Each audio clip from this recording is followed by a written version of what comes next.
and I left my Eritrea when I was 10 years old. So when I was living in Eritrea, I was told I was living good life. I remember, and my daddy have his own business and everything.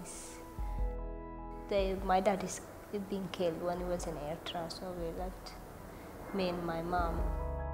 And still now I don't know my mom where she is, and she sent me from Sudan because they come to Sudan in the military, they can't take you back. So that's why my mom, before anything's happened to me, that's why she sent me to England. People don't really believe God. They really not believe the stories people talking about. When you get from there to come here, you don't really think about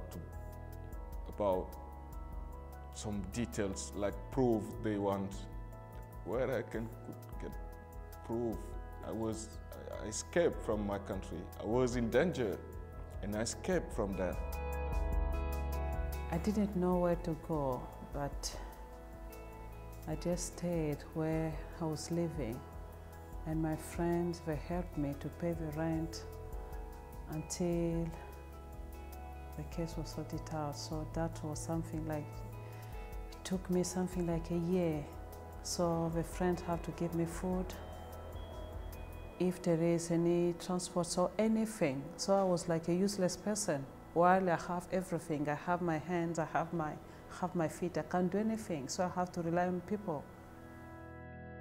Oh yes, it was very difficult with no income, you know, where to find a roof over your head, and you know, with a teenage daughter as well, it was really difficult.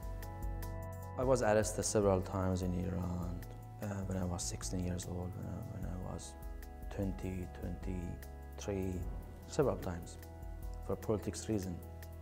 Actually, I escaped from prison because they tortured me and they sent me to hospital.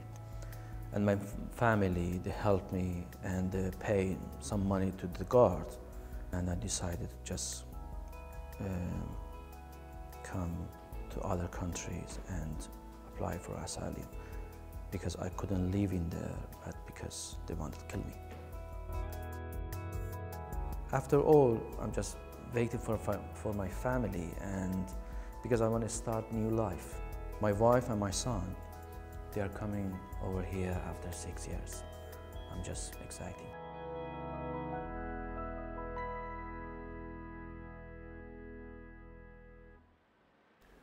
It was about 4 years ago when our then church-related community worker, Chris Ramsden, drew our attention to the increasing numbers of asylum seekers and refugees in the city and arranged a visit to All Saints Church in Portsmouth, where we went to their day centre run by the church and the Red Cross.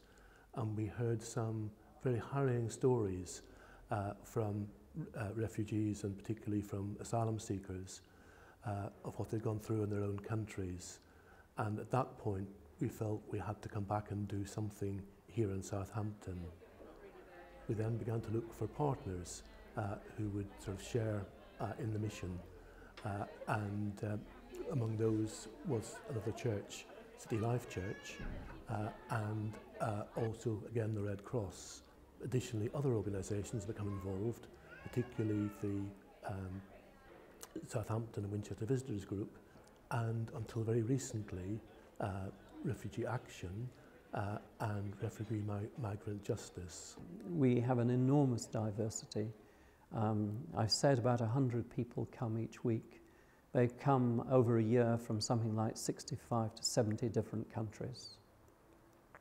When you analyse those countries, you find that so many of them have got governments which are in many ways evil, and you understand why people are coming from so many different countries. And it is good that we're in a position to try to help. As a church, we feel a responsibility to those who are coming, whatever their faith, whatever their background, and it's been a privilege over the years to help those people. And when asylum seekers first come in, obviously they are on an emergency mission, A, because of where they've come from, and B, where they've arrived at and how can they progress further into actually a more stable life. So this is where the Red Cross has actually got into it, because of its involvement internationally as well, because they can see the issues that were happening over abroad as well as actually in the home counties here. Here in the Hampshire area, we can consider ourselves very, very lucky to have a multicultural centre, to have a Red Cross, to have a CLEAR, and some other charity, and Southampton Winchester Visitors Group, and other charity organisations who are actually willing to take over. However, this transitional period, it will take a while for people to be trained, to get experience in doing these things, and in the meantime, we think it will be quite a lot of damage done to the clients. Over the last 20 months, something like 55 to 60 of the people who have come to a centre here have gained the status of refugees by getting leave to remain. And this is what inspires us in part. We have so many people who come here in desperate situations. It's extremely sad when one finds somebody unable to get leave to remain, because one is fearful for the consequences if they are returned to their own country. If you actually follow the life of Christ and try and live by that in any way you can, then you are driven to think that if any group Christians should be supporting, it is those who are the most vulnerable. And if any group in society is the most vulnerable, it's the people who land up with asylum, who are not allowed to work, gain money, have left all their belongings and proof and so on behind them, and are totally isolated in many respects.